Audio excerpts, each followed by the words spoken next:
अस्सलाम वालेकुम। आज मैं आप लोगों के साथ एक बहुत ही मुफीद टोटका शेयर कर रही हूँ। हर घर में चाय वाली पोनी या छलनी तो होती है और मुसलसल उसमें चाय छानते रहें तो बारीक बारीक से पत्ती के ज़रात उसमें फंसते रहते हैं और वो काली और गंदी हो जाती है, जो कि देखने में बहुत ही बुरी लगती है।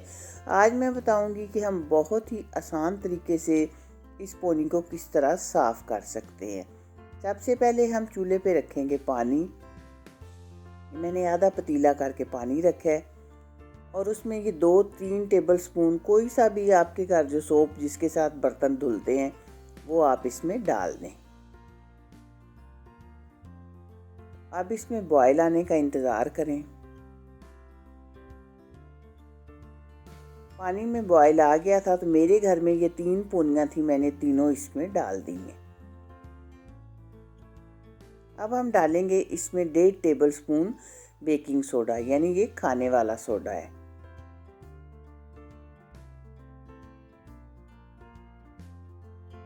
अच्छी तरह हल कर दें इसको पानी के अंदर और 2-3 मिनट तक इसको उबलने दें। इसके बाद एक पोनी को निकाल किसी कपड़े के साथ पकड़ के रखें, क्योंकि ये गर्म होती हैं, तो इस तरह ब्रश के साथ हल्का हल्का सा रगड़ते जाएं। बस 1 मिनट तक ही आप इसको करेंगे तो ये साफ़ हो जाएंगी। कोई ज़्यादा मेहनत नहीं करनी पड़ती, लेकिन ऐसी चमकती हुई साफ़ होंगी कि जैसे आज ही बाज़ार से लेके आए हैं। अगर आपके पास ये इस तरह का ब्रश है, दांतों वाला पुराना ब्रश कोई है, तो उसके साथ भी आप कर सकते हैं, बल्कि कोनों किनारों से होंगी छोटे ब्रश के साथ अच्छी तरह साफ।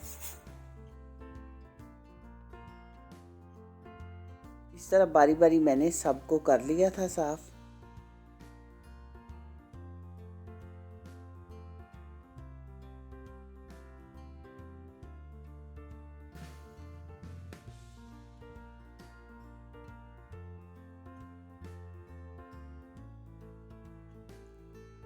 अब हम ये निकाल के रखते हैं एक बर्तन में, खुले बर्तन में रख लेते हैं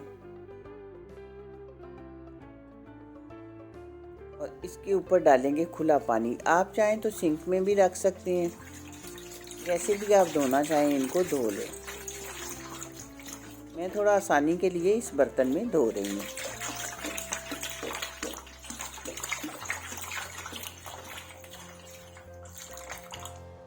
आप देखें कि पोनियाँ किस तरह साफ़ हुई हैं, यूँ लग रहा है कि जैसे आज ही अभी बाज़ार से लेके आए हैं।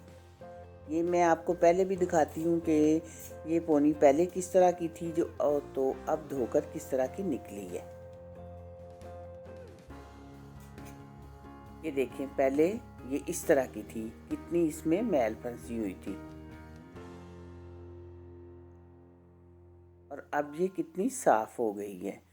मुझे उम्मीद है कि आपको मेरा ये टोटका ज़रूर पसंद आएगा। आप मेरे चैनल को प्लीज़ कर दीजिएगा सब्सक्राइब, वीडियो को लाइक और दोस्तों के साथ शेयर, ताकि आपको इस तरह की अच्छी अच्छी वीडियोस मिलती रहें। अल्लाह हाफिज़।